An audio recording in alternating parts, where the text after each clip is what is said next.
श्री वल्लभाधीश की जय, श्री गुसाई जी परम दयाल की जय, श्याम सुंदर श्री यमुने महाराणी की जय, શ્રી હરિરાય મહાપ્રભુ કી જય.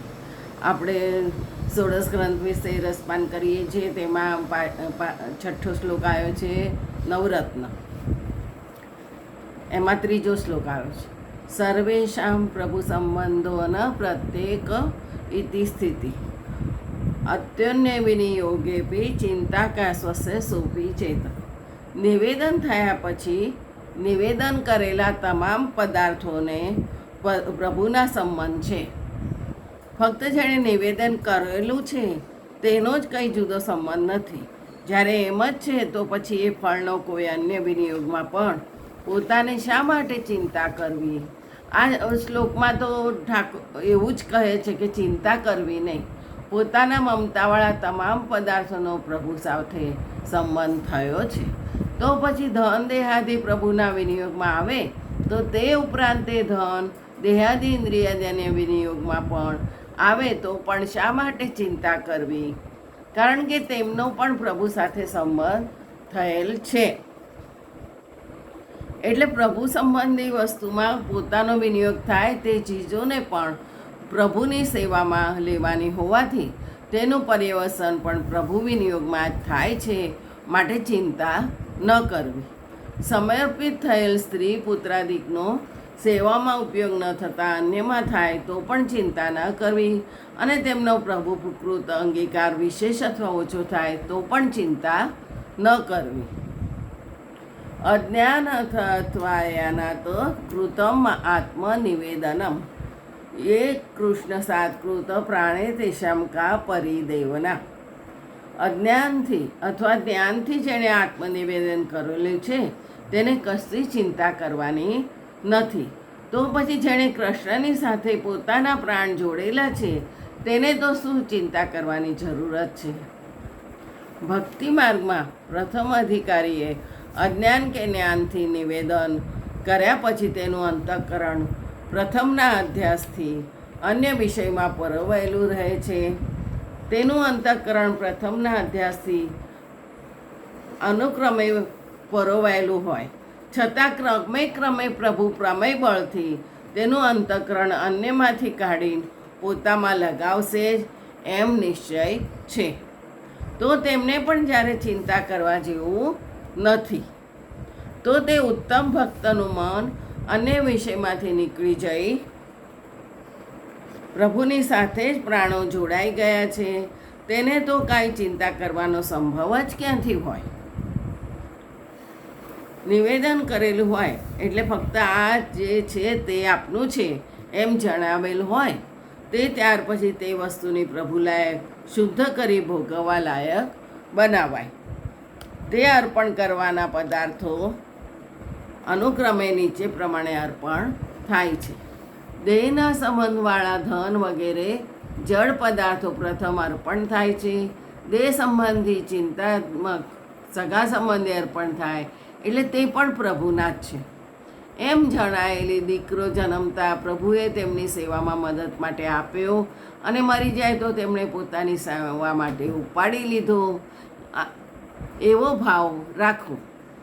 અથવા એમના પ્રત્યે પોતાના નથી એવો વૈરાગ્ય થાય.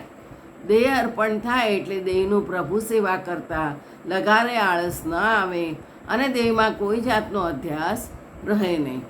ઇન્દ્રિયાધ્યાસ મટી ઇન્દ્રિયોનું અર્પણ થાય એટલે તમામ ઇન્દ્રિયો પ્રભુ સેવામાં જ લાગે.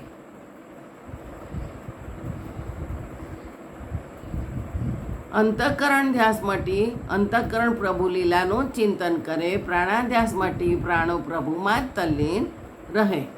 આત્મનિવેદનમાં વિશ્વાસ ન હોવાને કારણ કે ભગવત સેવામાં નિવેદિતનો વિનિયોગ ન થવાને કારણે થતી ચિંતા શ્રી પુરુષોત્તમના સ્વરૂપ ચિંતન દ્વારા દૂર કરવી.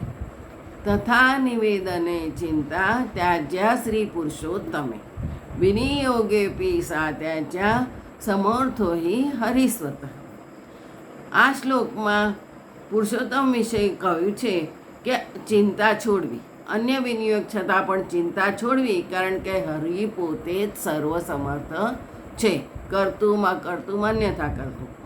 ભલે ઠાકોરજી વિરુદ્ધ ધર્માશ્રય છે, પણ બધું કરતું એટલે કરે પણ ખરા. એવી રીતે જો નિવેદન પુરુષોત્તમ સિવાય તેના વિહોમાં કે તેની વિભૂતિમાં થયું હોય તો પોતાની લૌકિક ગતિ કે વૈદિક ગતિ થવાની ચિંતા થાય, કારણ કે પુરુષોત્તમનું આપેલું સામર્થ્ય તેમનામાં છે. તેથી તે જાતે જ નિર્ભય નથી તો બીજાને શી રીતે કરી શકે? સર્વોપરી પુરુષોત્તમ જ ભક્તની તમામ ચિંતા હરવાને શક્તિમાન છે. માટે હરિ શબ્દ શ્રી પુરુષોત્તમ પ્રત્યે જ વપરાય છે. માટે તેમને નિવેદન કર્યા પછી ધનાદિકનો અન્ય વિનિયોગ થાય એ શ્લોકમાં કહેલ પ્રમાણે ભાવના કરી સર્વ ચિંતાનો ત્યાગ કરવો. કામનાથી કરેલું તે કામના અધિષ્ઠાતા દેવ અંગીકાર કરે છે અને તેનું ફળ સ્વર્ગ છે. નિષ્કામ કર્મ માર્ગથી અર્પણ કરેલ ક્રિયાત્મક પ્રભુ અંગીકાર કરે છે અને તેનું ફળ સત્યલોક સુધી છે. શુદ્ધાદ્વૈત જ્ઞાનીએ અર્પણ કરેલા તથા મર્યાદા ભક્તે અર્પણ કરેલા તે અક્ષરાત્મક પ્રભુ અંગીકાર કરે છે. આ દેહ વગેરે બધું શ્રી કૃષ્ણની સેવા કરવા દાસ રૂપે જ છે એમ શુદ્ધ પ્રેમ વડે ભાવ વડે અર્પણ કરેલું તે શ્રી કૃષ્ણ જ અંગીકાર કરે છે. આમ 3 શ્લોકથી બુદ્ધિમાં વિરુદ્ધ ભાવના ન આવવા દેવાથી બુદ્ધિનો વિકાર દૂર થઈ તેમાં પેઠેલી ચિંતાનો નાશ કરવાનો ઉપાય બતાવે છે. પોતે કે પોતાના સ્વકીયો લૌકિક કે વૈદિક વ્યવહારોમાં સ્વસ્થ ન રહી શકતા હોય તો તેવા કારણે કરવામાં આવતી ચિંતા પણ પોતાના સાક્ષીભાવના ચિંતનથી આત્મનિવેદીએ દૂર કરવી જોઈએ. લોકે સ્વાસ્થ્યમ તથા વેદે હરિસ્તુ ન કરિષ્યતિ પુષ્ટિમાર્ગ સ્થિતો યસ્માત સાક્ષીણો ભવતાખિલા. એટલે પુષ્ટિમાર્ગ અનુગ્રહ માર્ગમાં રહેલ હરિલોકમાં અને વેદમાં સ્વાસ્થ્ય નહીં કરે, જેથી બધા ભક્તો સાક્ષી તરીકે થાવ. લૌકિક કે વૈદિકમાં જે કાળે જે બને તે પ્રભુની ઈચ્છાથી બને છે, તે બાબતમાં પોતાને કંઈ લાભ હાનિ નથી. એવી રીતે ચિત્તમાં નિશ્ચય કરી લૌકિક વૈદિકમાંથી મમત્વનો ત્યાગ કરવાથી સાક્ષીની પેઠે થવાય છે. અંતઃકરણની સ્થિતિ જો લૌકિકમાં રહે તો દુઃખાત્મક સંસાર ચાલુ જ રહે. જો વૈદિક કાર્યકર્મમાં સ્થિતિ રહે તો પણ તેમ જ થાય. એટલે વૈદિક નિષ્કામ કર્મમાં અંતઃકરણની સ્થિતિ થાય એટલે છેવટે લક્ષ્ય બિંદુ તે જ હોય, તેથી પર કાંઈ નથી. તેમ અંતઃકરણને લાગતું હોય તો તેને પુરુષોત્તમની પ્રાપ્તિ ન થતાં છેવટે બ્રહ્મલોકની પ્રાપ્તિ થઈ કલ્પાંતે અક્ષરની પ્રાપ્તિ થઈ શકે છે. લૌકિક વૈદિકમાં અંતઃકરણની સ્થિતિ એટલે લક્ષ્યબિંદુ કૃપાળુ પ્રભુ નહીં થવા દે એમ અભિપ્રાય છે. પોતાનું લક્ષ્યબિંદુ પુરુષોત્તમ પ્રાપ્તિ માટે છે તો અંતઃકરણના અવશેષ અધ્યાસથી મનના સંકલ્પ વિકલ્પ લૌકિક કે વૈદિકમાં કોઈ વખત થઈ જાય. તે ઉપરથી પોતાની સ્થિતિ માટે ચિત્તમાં ઉદ્વેગ કરવો ઘટતો નથી.